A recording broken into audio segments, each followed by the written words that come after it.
Bonjour à tous, c'est parti pour un autre webinaire. J'espère que vous allez bien. Aujourd'hui, c'est un webinaire Combo InnoveOrder et Pizza de Nico. Et j'ai la chance d'être rejoint par 3 super speakers que je vais vous présenter, qui vont se présenter dans quelques instants. Mais bonjour à tous. Vous êtes déjà OK, vous commencez à vous connecter, donc on va se lancer tout de suite. Pour ceux qui connaissent déjà les webinaires de Combo, alors moi je suis Anne, je suis directrice marketing chez Combo. Moi et mon équipe, on a la chance toutes les semaines d'organiser une session avec des super partenaires qui créent des produits qui font vraiment, des solutions qui font vraiment la différence pour nos clients. Aujourd'hui, c'est InnoveOrder. Et aussi d'échanger avec des entrepreneurs, des gérants, des RH, que ce soit en restauration ou dans d'autres verticales, qui partagent du coup leur expérience, qui vont venir parler de problématiques auxquelles ils font face et auxquelles vous faites face aussi aujourd'hui. Donc, ce que je vous propose, c'est qu'on se prenne aujourd'hui un peu moins d'une heure, 45 minutes, pour échanger sur la restauration rapide. Et du coup, si on parle de restauration rapide aujourd'hui, on va forcément parler de productivité, on va parler de rentabilité. Et on va parler aujourd'hui, on va faire un focus sur la data. Donc, prenez vraiment les 45 prochaines minutes pour poser toutes vos questions, si vous en avez, sur InnoveOrder plus particulièrement, si vous ne les connaissez pas encore. Et posez vos questions à Eric de Pizza Nico, qui est notre client du jour. Mais du coup, je vais vous passer la main pour vous présenter. Peut-être que Romain, tu peux te lancer avec une première présentation, alors de toi-même et d'InnoveOrder aussi, au cas où certains ne vous connaîtraient pas encore. Ça marche. Déjà très heureux d'être l'invité des webinaires de Combo. Enchanté à tous. Moi, c'est Romain. Je suis cofondateur d'InnoveOrder. InnoveOrder, on propose une suite logicielle dédiée à la prise de commande dans la restauration. On a différents produits qui vont permettre d'optimiser les flux, d'augmenter le chiffre d'affaires du point de vente, d'augmenter le ticket moyen du point de vente. Parmi ces produits, caisse enregistreuse, commande en ligne, bande de commande, frigo connecté, scan plateau, outil de fidélisation. Voilà, c'est toute une suite logicielle. L'avantage, c'est que le restaurateur a un seul prestataire avec qui il peut évoluer dans le temps en fonction de ses besoins. Et je suis ravi de pouvoir échanger avec vous sur les différentes problématiques liées à la data. Trop cool, merci Romain. Tom, je te pose la même question, si tu peux te présenter rapidement et aussi pour peut-être les clients d'InnoveOrder qui ne nous connaîtraient pas. Avec plaisir, moi aussi, ravi d'être là aujourd'hui. Donc, du coup, moi, c'est Tom. Ça fait à peu près un peu moins de 2 ans que j'ai rejoint Combo dans l'équipe commerciale. Voilà. Après, j'ai toujours travaillé un petit peu dans l'univers de la restauration. C'est pour ça que je suis très content d'être là aujourd'hui. J'ai notamment travaillé 3 ans chez Deliveroo il y a quelques années maintenant. Après, j'ai travaillé aussi pour le groupe Bimama pour une solution de paiement qui s'appelle Sunday pendant un peu plus d'1 an. Et aussi, je suis associé dans une chaîne de resto qui s'appelle James Boon, c'est la cuisine vietnamienne à Paris. Et du coup, toutes les questions qu'on va aborder aujourd'hui ont fait partie de mon quotidien dans le passé. Voilà, après Combo, pour ceux qui ne connaissent pas, on a un logiciel SaaS qui est lié à la planification jusqu'à la paye. Voilà, donc le but, c'est pour faire gagner un maximum de temps à nos clients dans leur gestion RH et dans leur planification. Voilà pour moi. Merci Tom. Et tu fais partie de l'équipe Combo effectivement depuis 2 ans maintenant, mais c'est la première fois que tu nous rejoins pour un webinaire. Donc, merci beaucoup. C'est hyper cool de préparer ça avec toi. Merci pour l'invitation. Ravi. Avec plaisir. Et du coup, Eric, last but not least, est-ce que vous pouvez vous présenter aussi à notre public? Oui, bonjour, Eric Gorneau. Donc, je suis partenaire de la Pizza Nico. J'ai un restaurant à Belfort, en Franche-Comté. La Pizza Nico, c'est un réseau où on fait de la restauration rapide. C'est le thème du jour, principalement de la pizza, avec des produits frais et tout est fait sur place, notamment la pâte. Aujourd'hui, à peu près 35 restaurants et un développement sur tout le territoire national. Ok, super, merci beaucoup. Alors, du coup, peut-être pour préciser un peu le sujet aujourd'hui, parce que j'ai dit on allait parler restauration rapide, on allait parler productivité et data, peut-être plus particulièrement sur toute la question data, les questions que je vais vous poser, c'est qu'est-ce qu'il faut traquer, quand et comment. Et ensuite, parce que c'est bien beau d'avoir plein de data à sa portée, mais encore faut-il s'en servir et s'en servir intelligemment. Donc, du coup, comment utiliser ces data pour responsabiliser ses équipes, pour déceler des tendances aussi consommateurs, pour adapter sa gestion interne. Ça, Eric, je pense que il y aura pas mal de choses que vous pourrez nous dire sur le sujet. Et j'ai envie de dire surtout prendre les bonnes décisions business. Peut-être recruter plus ou changer ses horaires d'ouverture ou potentiellement même fermer un établissement si jamais il n'est pas assez rentable. Donc, je propose, on va tout de suite se lancer. Eric, peut-être pour donner un peu plus de contexte du coup aux gens qui nous écoutent aujourd'hui, vous êtes restaurateur depuis combien de temps? J'ai ouvert il y a un petit peu plus de 3 ans. Ok. En plein Covid, avec un contexte très particulier. J'ai ouvert en mars 2021, donc on a eu une première année, 15 mois assez mouvementée, et ça va mieux depuis 1 an, c'est beaucoup plus stable. Ok. Et vous avez tout de suite rejoint du coup le réseau Pizza Nico? Oui, le restaurant a ouvert en fait en mars 2021, mais j'avais rejoint le réseau fin 2019. Et donc le temps de faire les projets, de jongler un petit peu avec la période confinement, et on a ouvert en printemps 2021. Ok, super. Et aujourd'hui, comment est structurée votre entreprise peut-être en termes de nombre d'établissements, de management des équipes? Aujourd'hui, alors j'ai démarré avec 2 établissements, enfin 2 établissements de sociétés différentes. Il y en a un que j'ai fermé au bout d'1 an et demi, puisqu'on n'a pas réussi à trouver la clientèle dans un contexte très particulier. Et puis j'ai le restaurant de Belfort. En termes d'équipe, on est une dizaine de personnes. J'ai 2 managers qui me gèrent le restaurant au quotidien. Et moi, mon rôle, c'est plutôt de m'assurer que tout va bien. Toute la gestion d'entreprise, donc on parlera de la data, il y a l'aspect financier, humain, etc. Et puis participer au développement financier de l'activité en allant chercher des nouveaux clients, en proposant des nouvelles offres. Et là, effectivement, les outils de reporting qu'on peut avoir, notamment chez InnoVorder, la caisse et le back-office, nous aident beaucoup à détecter les tendances en termes de consommation. Ok, on pourra en parler justement un peu plus. Donc, alors effectivement, 2 établissements au lancement, je vais y arriver. Aujourd'hui, vous avez pris la décision d'en fermer un. Est-ce que vous pouvez raconter un peu comment ça s'est passé, justement sur quelles informations est-ce que vous êtes basé pour prendre ces décisions? On a la première information, la base, c'est le chiffre d'affaires et le seuil de rentabilité. Quand on est en dessous, ça ne va pas. Quand on est au-dessus, ça va. Donc ça, on le voit assez vite, normalement. C'est le premier point. Et puis, il y avait un élément qui, pour moi, était important aussi en termes de data, c'est que pour faire tourner le restaurant, j'avais besoin d'un certain nombre de personnes, au moins 4 personnes, avec un certain nombre d'heures, puisqu'il y a les horaires d'ouverture, mais il y a aussi toute la plage pendant laquelle on est là pour préparer les produits, nettoyer le restaurant, etc. Et avec ce nombre d'heures incompressibles, de toute façon, il me fallait faire un chiffre d'affaires, si je voulais respecter mon ratio et donc une certaine rentabilité, qui était de l'ordre de 50% de plus de ce que j'avais. Donc, quoi qu'il en soit, ça ne passait pas, quel que soit l'angle que je prenais pour analyser la situation. Ok, donc finalement, la décision, elle a été quasiment que basée sur les chiffres. Oui, les chiffres et puis les perspectives, est-ce qu'on y croit ou pas? Oui.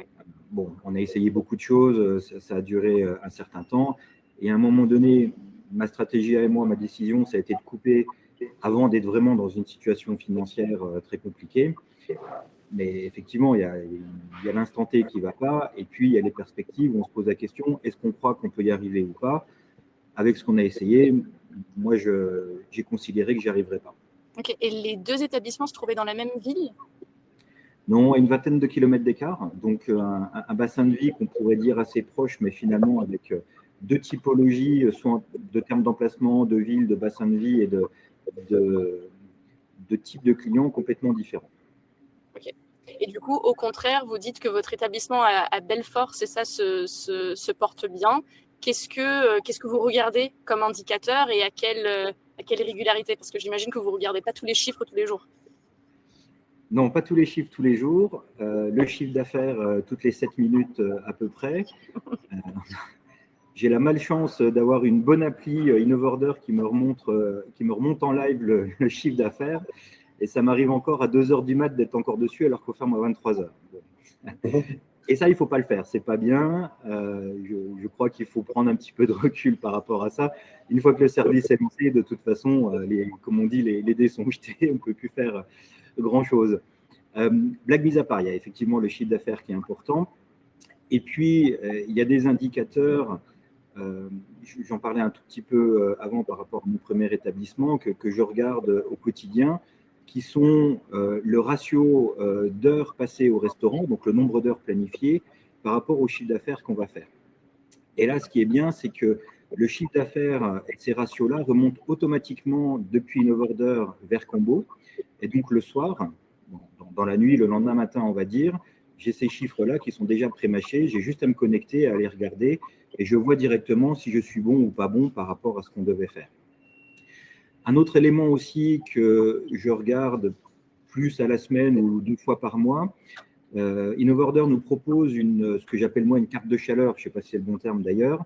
C'est le chiffre d'affaires moyen qui est généré par tranche horaire et par jour dans la semaine, du lundi au dimanche, qu'on peut analyser sur différentes périodes. Et moi, ça me permet d'adapter plus finement mon planning. Et j'arrive sur certaines périodes à avoir un planning avec un degré de finesse au quart d'heure près. Voilà, on voit une carte de chaleur. Il y a aussi un autre écran qui donne d'autres visuels pour bien voir la progression sur une journée, par exemple, etc. Et donc, on voit bien que plus c'est rouge, plus on a travaillé. Et a priori, plus il nous faut de monde pour pouvoir gérer la charge.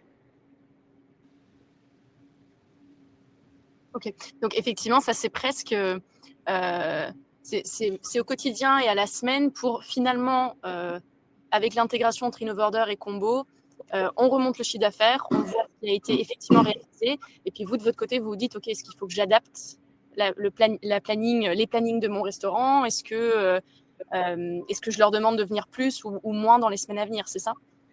Oui, c'est ça. Alors, on essaye aussi de détecter une tendance. Si je fais très simple, sur la semaine, on sait que le lundi et le mardi, on va travailler un petit peu moins. Et normalement, on fait quasiment la moitié de notre chiffre d'affaires sur le vendredi, samedi, dimanche, sur le week-end. Il arrive que j'ai des lundis qui soient plus importants que le vendredi, donc soit des vendredis un peu plus faibles, soit des lundis qui sont vraiment très importants. Donc, l'idée, c'est de pouvoir s'adapter, mais si chaque semaine, je devais adapter mon planning par rapport au chiffre du lundi ou du mardi d'avant, j'arrêterais pas de faire le yo-yo dans le planning. Il faut quand même prendre du recul et voir s'il y a une tendance qui se dessine. Ok, et comment vous faites pour prendre ce recul? Si vous regardez sur un mois ou sur les 3 derniers mois, par exemple? Je fais du glissant, je suis toujours à regarder les 2-3 dernières semaines, donc une vision à peu près sur un mois, un petit mois. Et puis, on sait aussi qu'il y a une sorte de saisonnalité. En tout cas, ça existe encore un petit peu. Quand il fait plus beau, les gens sortent plus facilement. Quand les intempéries sont là, c'est plus les plateformes de livraison qui vont prendre le relais. Donc, pour nous, c'est un autre type de travail qui demande peut-être un petit peu moins de ressources. Oui. En tout cas, en termes de nettoyage, il y a moins de plonge à faire parce qu'il y a moins de monde sur place. Mais sur le coup, on se prend des rushs beaucoup plus importants. Et donc, en regardant ça, en touchant 2-3 pattes de lapin, 2-3 cierges, on se dit, allez, on va aller par là, puis on verra bien ce que ça donne. Et l'idée, c'est de s'adapter quand même très régulièrement, puisque même s'il y a des tendances qui se donnent, des fois, ça marche sur 1 mois, 2 mois, et puis pouf, tout à coup, ça repart autrement. Donc, il faut rebifurquer et réadapter encore le planning. Ok. Je ne m'attendais pas à entendre pattes de lapin et cierge dans ce webinaire. Ça sera data, pattes de lapin et cierge pour gérer son restaurant. C'est parfait. Voilà. Bon, il y a aussi autre chose, c'est que moi, je discute beaucoup avec mes managers qui me gèrent le restaurant au quotidien, qui, elles, ont un ressenti très terrain, puisqu'elles sont là tous les jours, et savent me dire, bon, dans ces cas-là, a priori, on va un peu plus bosser. Là, je sens que ce soir, on va moins bosser ou plus bosser. Attention, dans 10 jours, il y a tel événement sur Belfort, etc. Ok. Et quand on avait préparé cette session, on avait également parlé de suivi des heures supplémentaires et des horaires d'absence. Là, peut-être que c'est suivi un peu plus au mois versus à la semaine ou au jour le jour. Oui, alors c'est les heures passées dans le restaurant sont les heures payées et c'est un des éléments les plus importants pour piloter l'activité, hein. Globalement, il y a des charges fixes sur lesquelles on ne peut pas trop intervenir. Il y a 2 éléments sur lesquels on intervient très facilement, c'est les achats de matières premières et puis les heures passées, les salaires. Sur les salaires, on regarde et on en parle toutes les semaines. En fait, c'est quelque chose que je suis de très près, que je regarde tous les jours, le nombre d'heures en tout cas, hein, pas le salaire vraiment au quotidien. Et ça nous permet de voir en fonction du chiffre d'affaires qu'on a fait, combien d'heures on a passé, mais aussi en fonction de la répartition de chiffre d'affaires. Il y a des soirées où tout le monde va arriver tôt, à 19h et à 20h30, on a quasiment terminé le service. Et d'autres soirées où c'est après 21h où on se prend un deuxième rush. Et là, ça fait qu'on termine 1 heure plus tard que prévu. Donc, on essaye d'analyser comme ça aussi. Et effectivement, si on a trop d'heures sup, c'est pas bon, puisque au final, ça coûte cher. Et il y a des jours où on arrive même à quitter plus tôt par rapport à ce qui est planifié. Donc ça, on le suit. Et puis, je me suis aperçu que, par exemple, des soirées comme un jeudi, je mets une personne de plus juste pendant un créneau d'une heure et demie, et ça m'évite que j'ai 3 personnes qui sortent une heure plus tard chacune, quoi. Donc, au final, je gagne entre 1 heure et demie et 2 heures de masse salariale sur cette journée-là, avec un service qui se passe mieux, puisqu'il y a plus d'équipiers au moment où il y a plus de clients, et après, pour la fermeture, il n'y a pas besoin d'avoir toute l'équipe. Ok. Et il me semble, du coup, vous utilisez vraiment à chaque fois les informations que remontent InnoveOrder et Combo. Il me semble, quand on avait fait la préparation, aujourd'hui, c'est les 2 outils principaux que vous utilisez, en plus de tableur Excel, par exemple. Ouais. Oui, j'ai ces 2 outils-là, donc Combo pour tout ce qui est planification et suivi de l'activité au sens de l'équipe. InnoveOrder, donc la caisse, mais aussi donc la prise de commande, mais aussi tout le suivi et le pilotage de l'activité. Et puis j'ai un 3e outil de gestion de paye, puisque j'utilise une solution en ligne pour gérer mes payes. Mais c'est surtout l'intégration Combo et InnoveOrder qui me permet d'avoir ces infos-là. Et en fin de mois, je vais regarder un récap des heures sup qui ont été faites, mais aussi les absences, puisque dans le métier, on le sait, il y a une donnée qui est récurrente et des fois trop présente, c'est le taux d'absence. Et en allant regarder ça à la fin du mois, ça me permet d'objectiver un petit peu mon analyse, de factualiser les choses en me disant, voilà, il y a telle personne qui a été absente peut-être 3 fois dans le mois, 3 fois 1 heure, 3 services, etc. Ou alors, au contraire, c'était 1 fois, mais 10 jours d'un coup, parce que c'était un gros arrêt maladie ou autre. Et ça, c'est plus le côté gestion des ressources humaines. Donc, on peut réagir à chaud par rapport à ça, mais de se poser la question au moins 1 fois par mois, comment on gère ça? Comment on gère le fait que ce mois-ci, on a eu plus d'absences? Est-ce qu'on peut, ces absences, les éviter? Il y avait peut-être un problème d'organisation dans l'équipe ou autre. Si on ne peut pas les éviter, comment on arrive à les gérer? Parce qu'il faut les remplacer. Bien souvent, c'est au pied levé. Donc, on a une équipe qui joue le jeu de venir remplacer des fois 2 minutes avant. Telle personne est absente, est-ce que tu peux venir? Oui, pas de souci. Ou non, pas aujourd'hui. Et de se demander, est-ce qu'on arrivera à continuer comme ça, ou est-ce qu'il faut vraiment qu'on discute avec la personne pour savoir si on peut continuer comme ça, quoi. Ok, non, mais très clair, je pense que c'est les bonnes questions à se poser aussi. Merci pour partager aussi l'impact du coup sur vraiment l'aspect purement managérial et l'aspect pression sur les équipes aussi qui doivent qui prennent le relais finalement de la personne qui est absente. Il y a une question de Laetitia qui demande si vous n'êtes pas lissé à l'année pour les heures. J'ai pas fait ce choix-là. C'est une question que je me suis posée assez longuement et j'en ai parlé aussi avec mes équipes.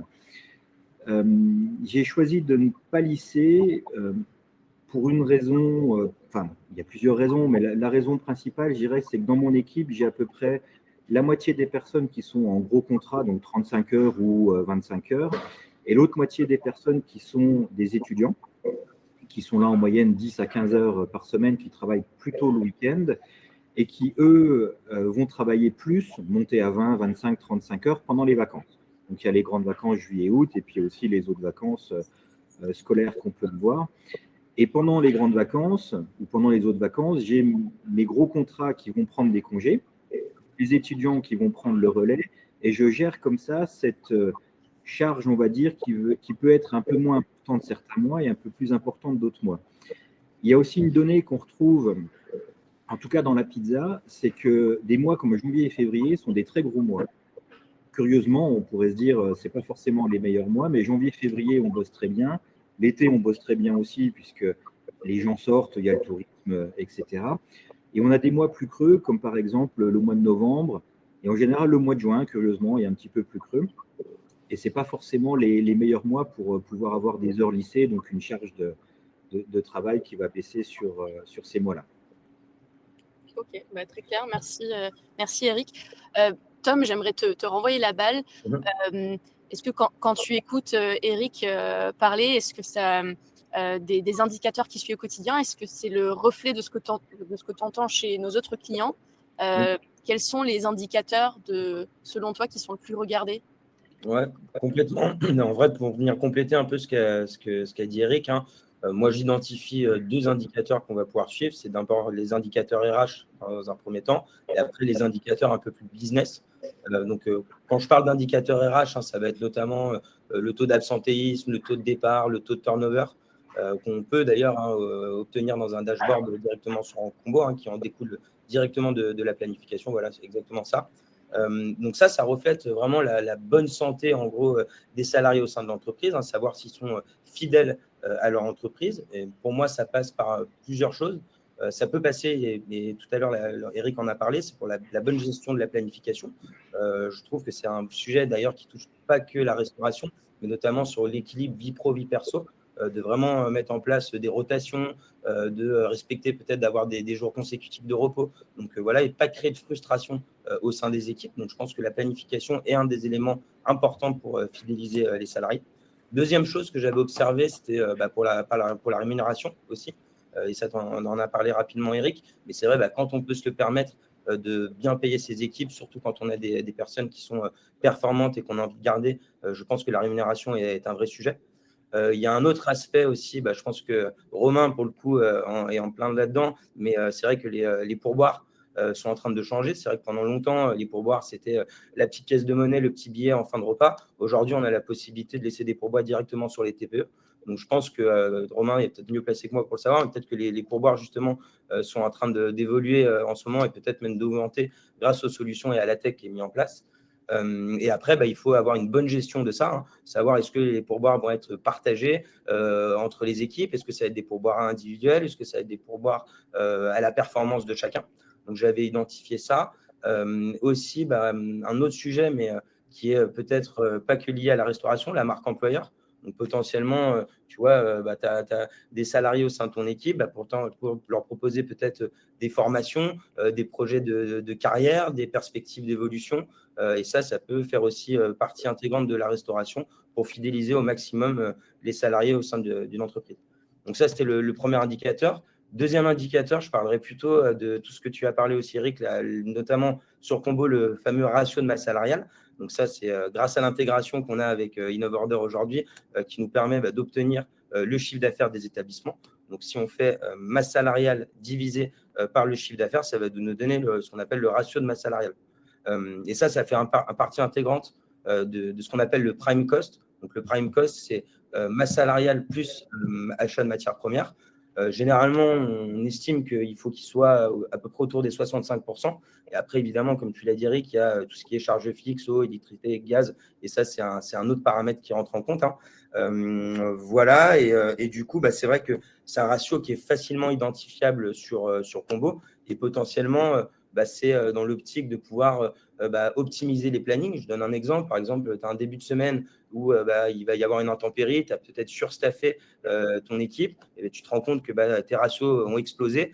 Ça te laisse la possibilité de pouvoir venir chercher quelques heures sur la fin de semaine pour potentiellement arriver à un objectif de rentabilité. Là, on le voit très bien, tout ce qui est en vert, vous voyez, quand on est en vert, ça veut dire qu'on est plutôt bon dans la partie planification. Et quand tu es en orange, ça veut dire que là, tu es peut-être surstaffé par rapport à l'activité que tu génères. Et c'est ça qui te permet de pouvoir piloter ton activité, hein. Et voilà, et souvent, dans nos clients, plutôt les gestionnaires qui sont à l'écoute de ça. Et Eric, comme tu es restaurateur depuis longtemps, je pense que tu as une expérience business avant. Et c'est souvent le type de profil comme les tiens qui sont très à cheval sur ces différents ratios. Voilà. Oui. Alors, si je peux rebondir, l'écran qu'on vient de montrer, l'indicateur dont tu parles, il est super important. Dans Combo, on peut se définir un objectif de chiffre d'affaires par heure travaillée. Et quand on le voit en vert, c'est que tout est bon, qu'on est vraiment très proche. En orange, c'est qu'on commence vraiment à s'éloigner et on voit tout de suite si on a été bon ou pas sur la journée, et puis après la semaine ou le mois. Et aujourd'hui, vous vous êtes donné, si vous n'êtes pas obligé de répondre, mais vous vous êtes donné quoi comme objectif de masse salariale et est-ce que vous y êtes ou pas? Moi, j'ai mis 70 € par heure travaillée, hors taxe. Est-ce qu'on y est? Ça dépend des jours et ça dépend de beaucoup de choses. Globalement, on sait qu'en début de semaine, on va être un petit peu en dessous de ça et en fin de semaine, on va être au-dessus de ça. Oui, donc finalement, à la fin, ça se lisse. Oui, l'objectif, c'est que ça se lisse. Bon, on a toujours un temps incompressible, comme je disais tout à l'heure, hein, pour préparer le restaurant, pour faire le ménage à la fin de journée, etc. Donc ça, c'est un certain nombre d'heures finalement qu'on ne peut pas enlever. Et puis après, en fonction de l'activité, ben, entre guillemets, on rentabilise les personnes qui sont là ou pas. Et on sait que comme on fait des grosses soirées le vendredi soir, le samedi soir, le dimanche, là, normalement, on va même avoir une productivité beaucoup plus importante qu'un mardi midi, par exemple. Ça, c'est des généralités. Après, il y a le quotidien qui nous rattrape et la réalité des chiffres qu'on découvre au fur et à mesure.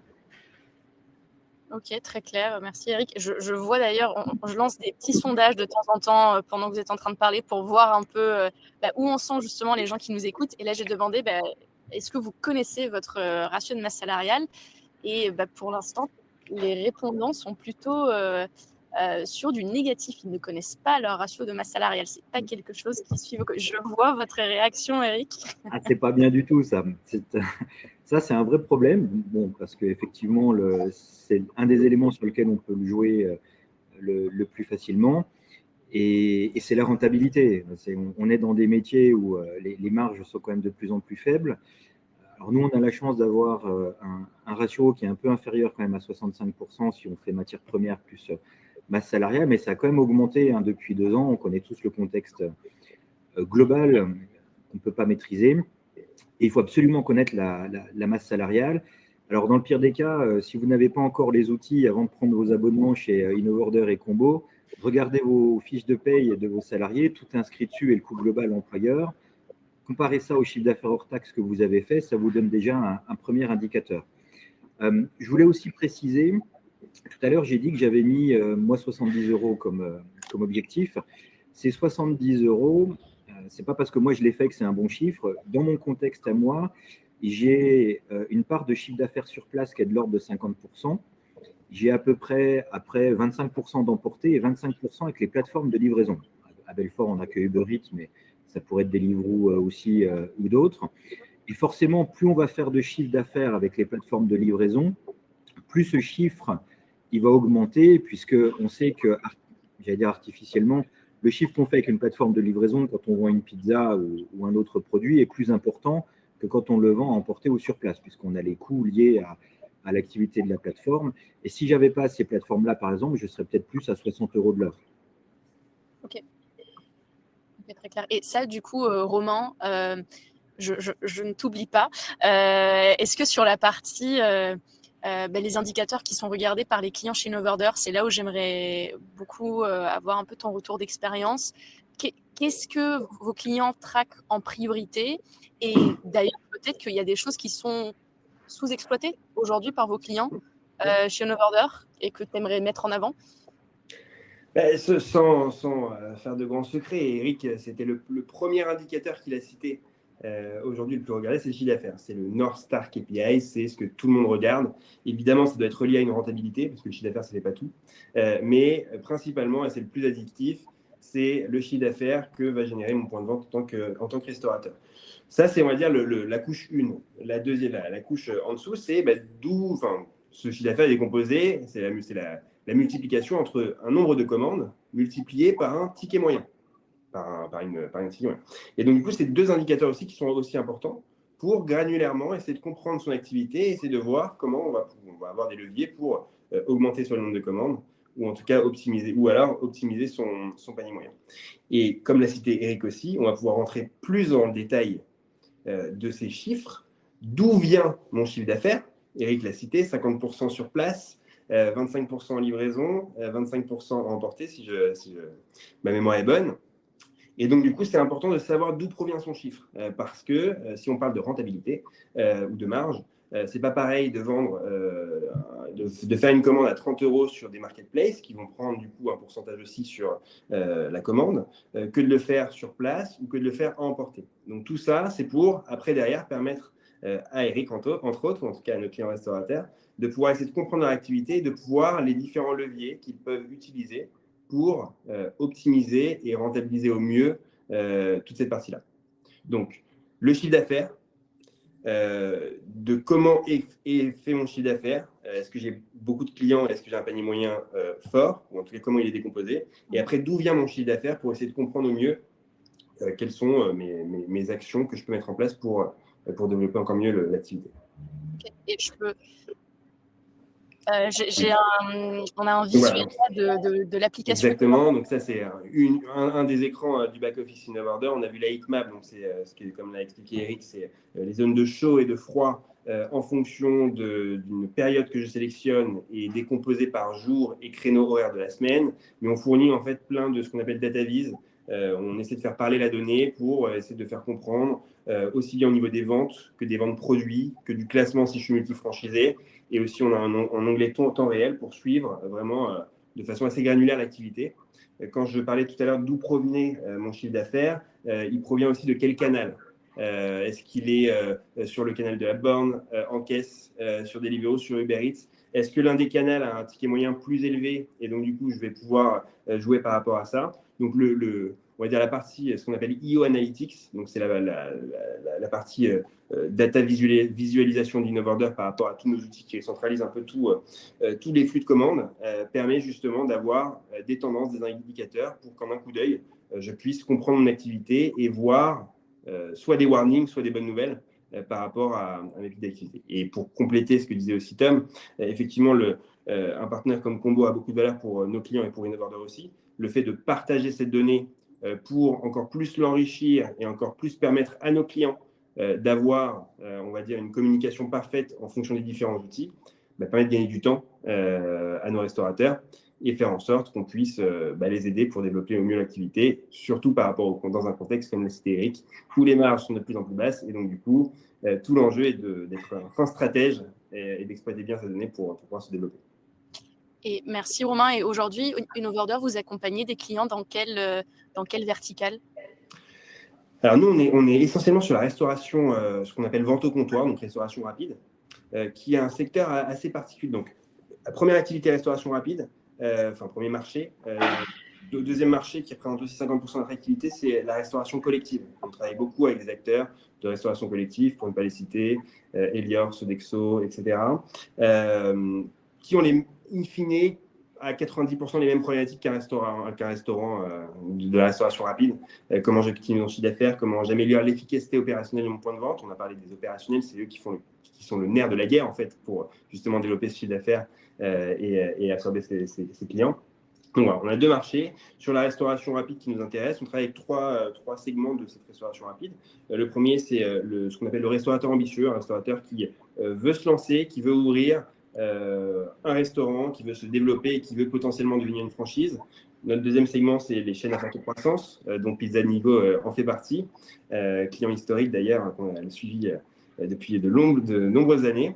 Et les grands groupes de la restauration rapide, 100 points de vente et plus, principalement implantés en Europe, etc., qui se développent aussi. Donc c'est ça, voilà, ces trois verticales et ces trois verticales en fait nous permettent aussi d'avoir les retours d'idées, d'innovation, de tendances de marché pour développer de nouveaux outils. Okay. Le grand groupe va avoir une vision à 5 ans. Le restaurateur ambitieux va vouloir prendre des risques et essayer de trouver de nouvelles opportunités de business liées à la prise de commande. Donc, ça nous permet d'avoir une vision globale et évidemment, on offre tous ces mêmes outils à tous nos clients. Ok. Et on a beaucoup parlé, alors, c'est ce que je disais en début de session, on fait vraiment un webinaire par semaine et en fait, il y a très souvent la problématique de la rentabilité qui revient. On a beaucoup de questions là-dessus. C'est très différent selon les secteurs, parce que Combo, c'est pas que de la restauration, même si c'est une grosse partie de notre base client aujourd'hui. Et du coup, forcément, Innovorder, qui dit Innovorder dit rentabilité également. Comment est-ce que vous accompagnez très concrètement vos clients dans l'optimisation de ce ratio? Mais en fait, c'est ce que tu disais, Romain, c'est vraiment le début, l'alpha et l'oméga d'un restaurant. C'est ça, exactement. Selon moi, il y a trois leviers. Eric, n'hésite pas à compléter si besoin. Le premier levier, c'est, on l'a dit tout à l'heure, en fait, la particularité de la restauration rapide, c'est que l'acte d'achat se fait avant la consommation. Contrairement à la restauration traditionnelle, où j'ai une table ouverte, où le consommateur peut consommer au fil du temps, la restauration rapide a plein d'avantages. Le seul point critique, c'est que le vendeur, le caissier ou d'autres leviers, on est quasi en one-shot sur la vente. C'est-à-dire qu'il faut optimiser au mieux la vente pour augmenter le ticket moyen. Parce que c'est rare que le client va se relever pour reconsommer derrière et refaire une queue, etc. Alors qu'on est dans la restauration rapide, temps imparti, chiffre d'affaires principalement entre midi et 2 pour des clients qui sont relativement pressés, etc., etc.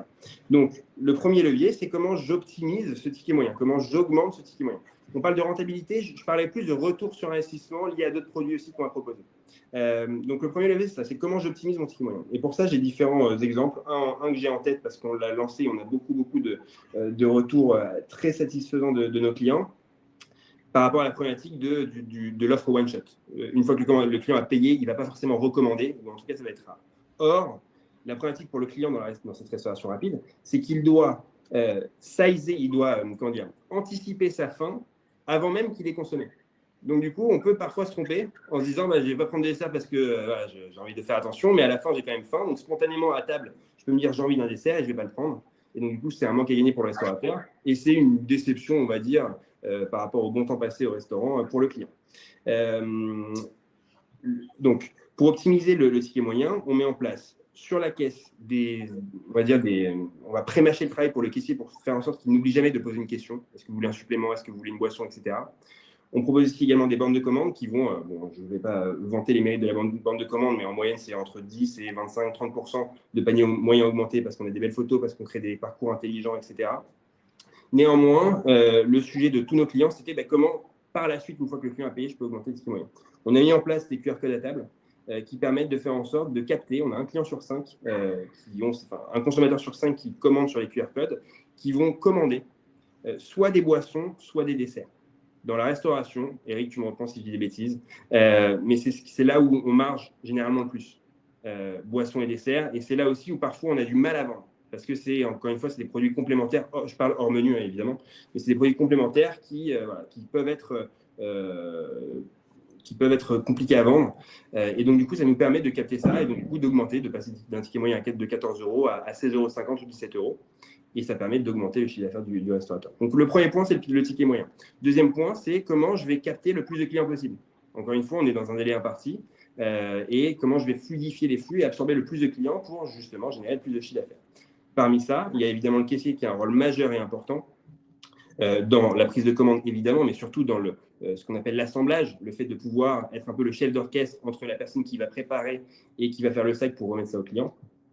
Et on a des outils évidemment digitaux où on va déporter la prise de commande vers le client, bande de commande, commande à table, click and collect, commande en ligne en marque blanche. Donc tous ces outils-là qu'on fournit à nos clients restaurateurs, qui fournissent eux-mêmes ça à leurs clients, qui vont permettre de déporter la prise de commande, qui vont permettre aussi de désengorger les flux, dans le sens où si j'ai des problèmes de staff ou si j'ai des problèmes, etc., et ben, du coup, là, on a des outils qui vont permettre aux clients de pouvoir, tout en gardant le même niveau de service, optimiser tout ça.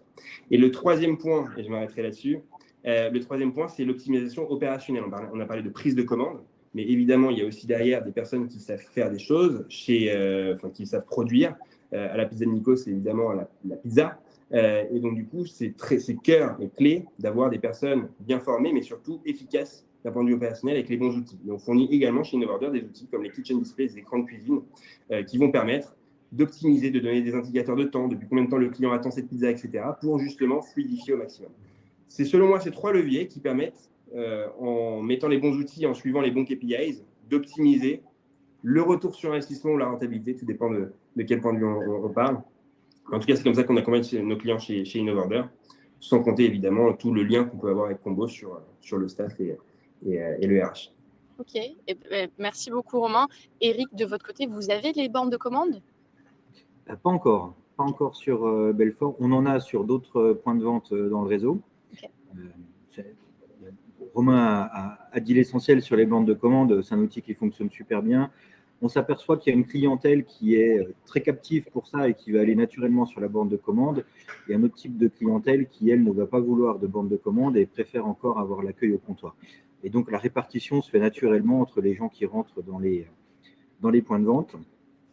Je suis complètement d'accord avec ce que tu viens de dire, Romain, sur les trois axes. Nous, on a une particularité à la Pizza de Nico, c'est qu'il suffit qu'on mette un tiramisu en vitrine et les clients le commandent automatiquement. Donc ça nous aide beaucoup. Et après, on va essayer de créer du lien aussi avec le client. Alors, ça nous arrive 2 fois par service de faire un petit tour en salle pour voir si tout se passe bien. Et là, c'est vrai que régulièrement, on nous dit, tiens, je prendrais bien un café ou un dessert, ou etc. Et les clients qui hésitent au comptoir, on leur rappelle aussi que si jamais le tiramisu, ils ont plus faim, c'est pas grave, ils peuvent l'emporter. Ok, smart. Le deuxième vente pour le dessert, comme on dit en France. Ok. Et justement, Romain, tu parlais de tickets moyens, d'outils et de réflexes mis en place pour augmenter ce panier moyen qui est hyper stratégique. Tom, tu parlais de masse salariale qui est à suivre aussi au jour le jour ou à la semaine. Eric, est-ce que de votre côté, c'est des chiffres que vous partagez à votre équipe, notamment à vos managers? Est-ce que est-ce qu'ils sont objectivés là-dessus? Alors, on partage des chiffres, déjà des chiffres qu'on partage avec toute l'équipe. C'est le chiffre d'affaires quotidien, de toute façon qu'ils peuvent voir sur la caisse, puisque sur la caisse, on peut créer différents types de profils. Mais moi, j'ai uniquement des profils où ils peuvent aller voir le chiffre d'affaires. Pour moi, c'est important que l'équipe sache où on en est, ce qu'on a fait, et aussi se positionner par rapport au ressenti qu'on peut avoir, parce que des fois, on a l'impression d'avoir fait un job énorme, alors que finalement, on a juste fait un service normal, mais qui était très compliqué pour un certain nombre de raisons qui peuvent être d'organisation ou le fait que les clients viennent tous en même temps ou autre. Et avec les managers, je partage l'objectif de chiffre d'affaires, donc de taux horaire, ce fameux 70.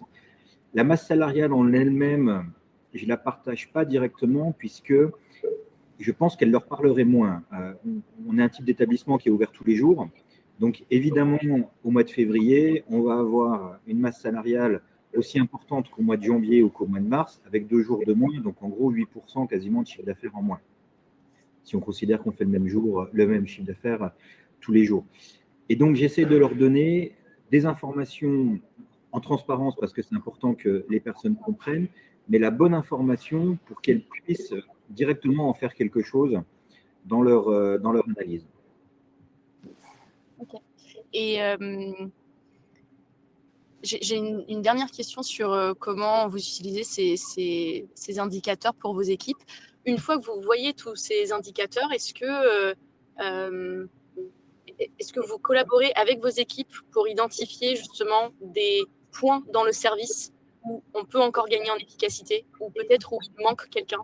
Ou est-ce que ça, c'est vous de votre côté avec les managers seulement? Comment ça se passe? C'est un peu avec tout le monde. C'est d'abord avec les managers où systématiquement la question qu'on se pose, c'est comment on peut faire en sorte de vivre tous au mieux les services. Là, on est vraiment sur l'aspect humain. L'aspect humain va découler aussi derrière sur de toute façon la rentabilité in fine. Voilà, on a un service qui s'est mal passé, ou alors on a terminé tard. Qu'est-ce qu'on aurait pu faire autrement? Quelles sont les raisons pour lesquelles ça ne s'est pas passé comme on voulait?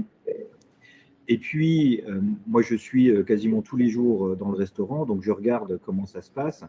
Et de toute façon, la petite question qui paraît banale, mais comment ça va? Alors, soit en début de service, soit à la fin, comment tu l'as vécu, etc. Elle permet d'avoir la vraie info directe à chaud du terrain. Et après, en prenant du recul, il ne faut jamais réagir tout de suite pour se dire on change complètement l'organisation.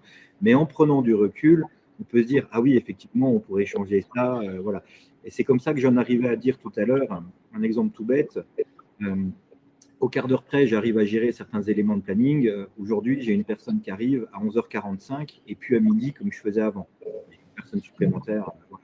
Parce qu'on s'est rendu compte qu'on a des clients qui arrivent à 11h30 et que c'est bien d'avoir quand même une deuxième personne assez rapidement pour démarrer le service. Okay. Et il y a un mot qui m'était resté quand on a échangé pour la première fois autour de ce webinaire. Vous avez dit, j'ai un objectif de responsabiliser tout le monde dans l'équipe. Ça m'était vraiment resté, y compris les étudiants même, vous avez dit. Ouais. Comment ça se traduit concrètement? Et ben, ça se traduit par je passe mes journées au golf maintenant. Et quand ça marchera peut-être un jour dans 20 ans, ça se traduit par le fait que tout le monde sait comment ça doit fonctionner. On forme nos équipes à tous les postes. C'est le principe de la restauration rapide. Et chacun a son poste ou au poste auquel il est sur la journée ou sur le service, sait ce qu'il a à faire. Il y a des process qui sont écrits. On explique tout. Et chacun est responsabilisé dans le sens, par exemple, un truc tout bête, je vais couper les poivrons, j'utilise un outil pour couper les poivrons. Une fois que je les ai coupés, OK, c'est bien, j'ai fait ma préparation. Par contre, je vais nettoyer mes outils, je vais mettre ça en ordre, je vais faire l'étiquette de traçabilité, etc. Et on lui explique que l'étiquette de traçabilité, quand on la met sur du poulet, ça nous permet de savoir quand est-ce que ça a été ouvert, le numéro de lot et tout. Et que si demain, il y a un problème et que le fournisseur nous dit tel numéro de lot, finalement, il faut le retirer tout de suite parce qu'on a une suspicion, on sait tout de suite avec l'étiquette s'il faut le faire ou pas. Et si on n'a pas l'étiquette, on fait ça un petit peu au pif. Donc, chacun est conscient aussi de tous les enjeux qu'il y a derrière. Ok. Et ça se passe comment? Parce que nous, il y a toujours, on dit toujours que sur Combo, par exemple, on a la partie article, on peut partager plein d'informations avec ses employés, on peut envoyer des messages, mais en fait, in fine, vous parlez quand même beaucoup sur le terrain, directement avec vos employés, avec la petite mention en début et en fin de service. C'est quand même l'humain, finalement, qui fait la différence. Oui, c'est indispensable pour 95% de l'information et de la formation pour qu'elle soit vraiment intégrée et appliquée. C'est le rôle quotidien des managers, des personnes et même des fois des équipiers entre eux. Quelqu'un qui est un petit peu plus ancien va avoir une certaine habitude sur un sujet et aider les nouveaux. Et on se le rappelle régulièrement aussi aux uns et aux autres. Et après, on a effectivement un outil de communication par écrit où des fois on fait un petit rappel pour rappeler que c'est important, par exemple la traçabilité ou d'autres sujets. Mais ça, c'est plus de la prise de recul. C'est pas au quotidien où on envoie un message écrit en disant attention à ci, attention à ça. Sinon, c'est plus lu de toute façon. Ok, super, merci beaucoup. Et quel est l'objectif pour vous et pour Pizza Nico sur l'année, mis à part passer plus de temps au golf, si j'ai bien compris? Bon, ça, c'était vraiment une boutade. Le truc du golf. À la Pizza Nico, on travaille sur 2 axes. Alors, au niveau du réseau, le développement, puisque c'est encore un réseau qui, malgré le fait qu'il a une bonne vingtaine d'années, qui est en plein développement, c'est né à Strasbourg. Donc, il y en a beaucoup sur l'Alsace et le Grand Est et ça se développe partout en France.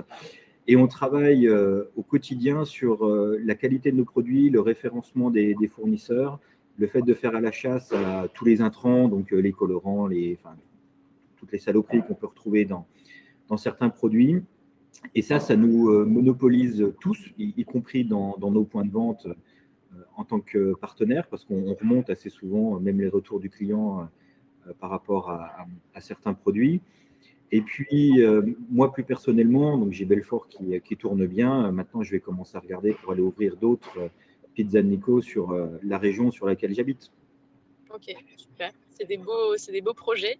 Et Romain, côté InnoVorder, qu'est-ce que vous nous préparez pour la suite?